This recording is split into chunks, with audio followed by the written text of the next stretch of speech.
Good morning from Patty's Garage, where I am finalizing the rebuilding of a 948 A Series engine to go into Scarlet, the Bug-Eye Sprite. And there are a couple of things that I wanted to point out before I get really into the subject of today, which is pulley alignment. I have set up the little level here on the top of the engine. The engine has been leveled out. So we've got that going. This little plug right down here, this is normally where the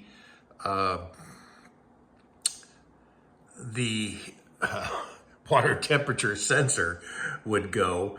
You can either place it here near the thermostat, or you would use it in the radiator. Let's see if I can, like that. This is over there on Wally. So in this case, I opted to, the 1098 head that's being used on this motor did not have a plug. We're not going to be using that for the temperature sensor, so I needed to source a threaded plug to go into that area, and of course, the ever popular Amazon was able to provide that. So that area has been taken care of. So the only other issue that I needed to address was pulley alignment. As I fitted, in this case, we fitted the new damper and pulley. So it's got a green damper and the pulley in black. We have a new Dynamator, which uses the original pulley on the newly installed Dynamator, which is a alternator in dynamo dress. And then we have the original fan blade pulley to complete the system. So we have new damper, new alternator, original pulley. And when I installed the belt, I noticed that there appeared to be, as I'm moving the camera around, I appeared to be a misalignment of one of the components, whether it be the alternator or the pulley or just the configuration on the damper. So there really is nothing I can do to adjust the damper. That's bolted right up against the crankshaft. The alternator does have some adjustability. I can add washers to this mounting bracket up here, and that would move it out and in. Right now there are no spacer washers on the bracketry going up to the motor. So the alternator bracket bolts right up to the existing fixing points on the engine. Now this bracket down here does have some adjustability. They're a little bit slotted. These bolts down here are a little bit slotted. That does allow for some adjustability, but in this case, there are no washers or spacers in, say, this area. This is right up against a fixed point on the water pump. So, how do we fix an alignment where one of the pulleys, and in this case, the water pump pulley, is out of alignment? For $20, I purchased the LV1 laser pointer. This, let's see if there's I don't know if there's a picture in here or not. There's not, but I'll show you a demonstration of what this little unit does. But this is basically a little cube with a laser projection lens that will project a red laser line, both horizontal and vertical. It has an auto leveling system to it, so that once it's set up, in this case it's set up on a tripod, that once it's set up, it has a little indicator up here that will tell you that when you're getting close. It has a plus or minus 4 degree variability that can auto level itself within plus or minus 4 degrees. So once you've got this set up, unit mounted, and this little area up here would turn green once you're in its adjustability range, you should be good to go. So I have got, let me back up just even a little bit more. So I have got the unit mounted on a small tripod, and it is mounted so that I can project a line that will cross each one of those 3 pulleys, and we'll be able to see which pulley, if any, are out of alignment. And remembering that I do have, I've leveled off the engine is leveled, and we'll be able to see on the projection from the laser that is a true level at that point. So that the only thing that will be a variable at that point will be adjusting the pulleys. So I have dimmed the overhead lights in the garage just so we can kind of see what's going on. Up here we have the horizontal projection of the laser, and we can see that it is running nice and evenly straight across the top of the cylinder head. And we can see that we also have a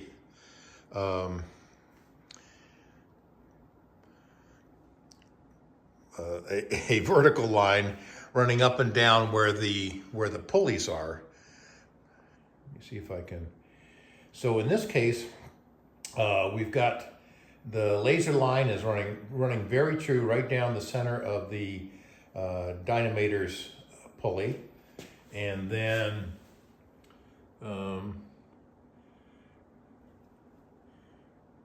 it's much more faint on this black one, but we can see on the pointer, hard to get this where it's exactly parallel, but you can actually see the brightest dot on the pointer where the line is coming down, and that line is also running down right down the center of the crankshaft pulley.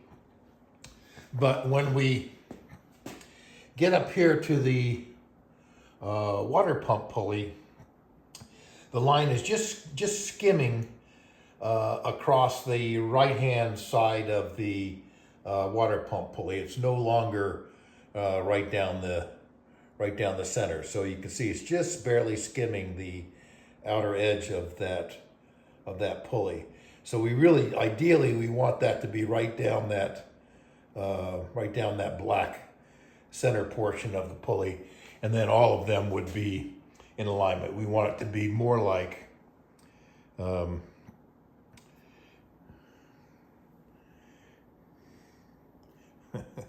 every time I put my finger in, I'm blocking a light. But we want it to be right down the center like that forward pulley and not skimming off to the side. So let me show you what my solution is. My solution was to shim the backside of that pulley to pull it out a little bit from the engine and get the, hopefully bring the pulley into alignment with the other 2 relatively fixed pulleys. And so I went to the ever popular Amazon and bought a free pack of brass flat washers, and they have it's 22 millimeter, and I forget now the equivalent into the actual diameter of the shaft that the pulley mounts onto, but it equates to 22 millimeters. And so this slips right over top of that shaft and acts as a shim. I believe these are about 2 millimeter thick, which I'm hoping. I bought them as a 3-pack, just not being sure how far out that pulley had to come. Now there's an issue because that shim has to fit. Has to fit in the center of the pulley and the fan blades, and we can see that there's going to be an issue with the bolts hitting. So what I've done is I use my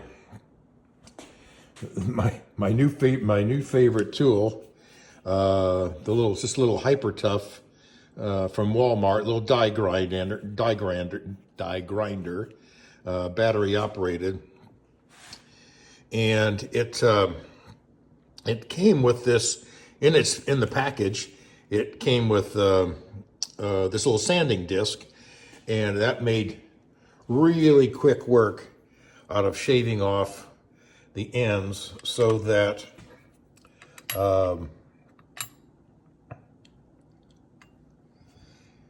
this now can be placed directly over the hole and allow the bolts to pass through. So I'm going to be using this as a shim on the pulley to bring it into alignment. So here's the front of the water pump pulley, and what we're going to do is we want to mount that washer right onto the shaft. Now it's going to become a shim and still allow for the bolts to thread into the fixing point. So I have now installed that shim and have tightened down the bolts so that the pulley is cinched up against the water pump housing. And we can see that we still have alignment down below, alignment up top, and see if I get it back in there. While not perfect, it is much closer to that center point. It's no longer skimming across the upper portion. It's now almost on that black line. Now, there's an issue that the shim themselves, they're about 2 millimeters thick. And if I stack another one in there, or if I even had a 1 millimeter shim, that might be possible. But I don't want to lose the ability for that pulley to still remain tight on that central shaft. So this is where we're going to leave it. It took about a 2 millimeter shim to kind of bring that, not perfectly, but almost in line. And so we're gonna call that good, and we'll get the fan blades mounted up.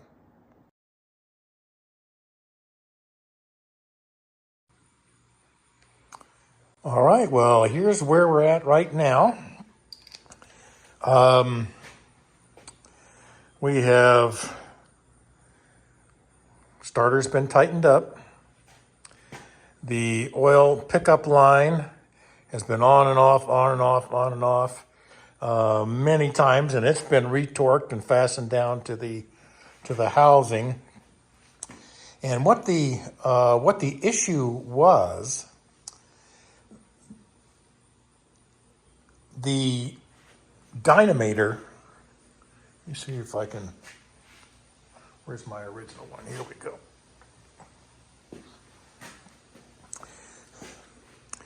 So in my hand is the original Dynamator, and as you can probably see, just naked eye, and I know I've had a video on this before, it is a much, while the end to end is correct, the body of it is much narrower. I don't know if that's not much, but I think you can see, I think you get the idea that the body of it is much narrower than what the Dynamator is.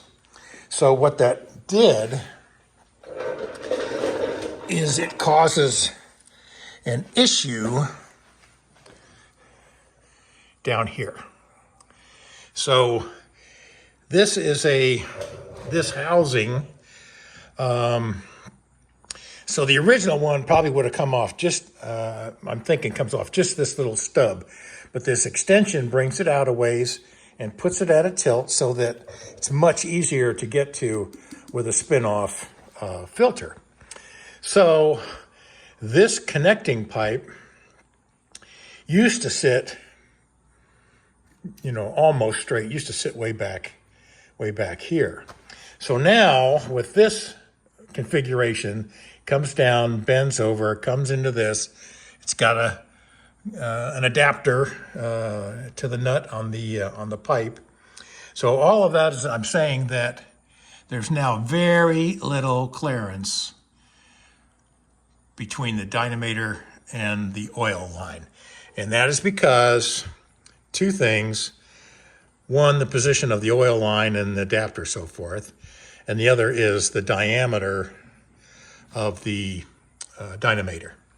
So all of that caused me, I don't know, an hour or so worth of configuration, because you can't drop it down far enough to get a fan belt on. And then it's a chicken or the egg sort of a thing as to, do you get the fan on and then try and get the pipe on? Do you get the pipe on? Just take this all apart, put it back together again. There were a couple of, I thought, well, maybe if I can do something different with the holes. So I drilled those, tapped them just like the original one down here. But then I ran into my fancy little pointer down here. Now you've got an issue of, will this bracket, can it slide down? Well, normally it could slide down another half inch or so, but now it's hitting this little pointer. So after much doings, I'm sorry for the exterior light and the garage doors open, but so after much configuration, trial and error, so forth, I have managed to get the line the way it's supposed to be. I'm using the correct attachment bolt up here. I've got this fan belt on. As we've shown before, that's all aligned. Fan is back on. And then I put some anti-seize and cinched up the water heater sensor hole with a proper threaded bung. And so it is, the rocker cover has been cinched up.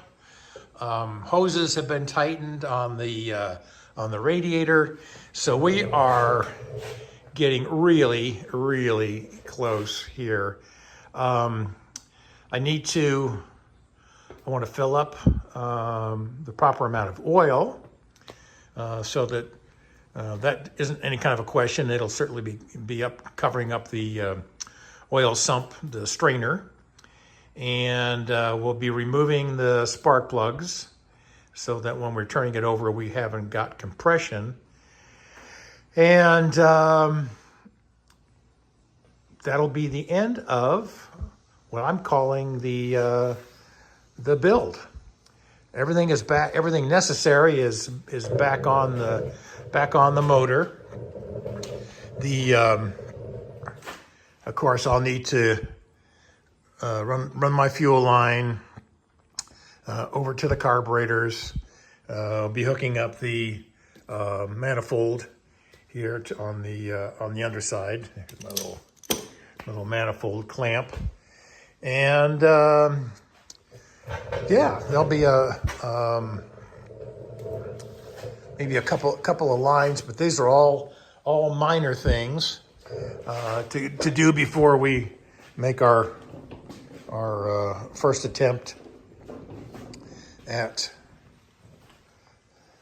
starting the engine, and then we'll move on to the startup phase. So here's my some of you may that have been following this since the beginning may remember that I've created this. So this is a test stand. That's on the Workmate. All clamped down, radiator, all that sort of thing. That's my test stand for the engine. And this, I kind of call this the control module. And so it's got its own gas tank, pump, lines for power and ground. Everything is fused. We'll be hooking up gauges. And so this will be, we've got the battery hooked up. So things are lighting up.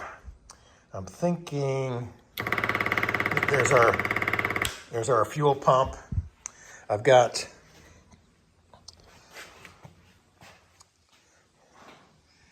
I got a little fuel gauge on there. So as I turn it on, we're running about 1.5 pounds, maybe almost up to 2, which is just perfect for these HS2s.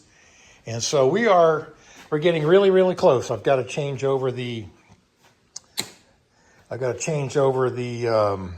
configuration on this coil because it's for a negative ground car. Right now I got to change it over to positive.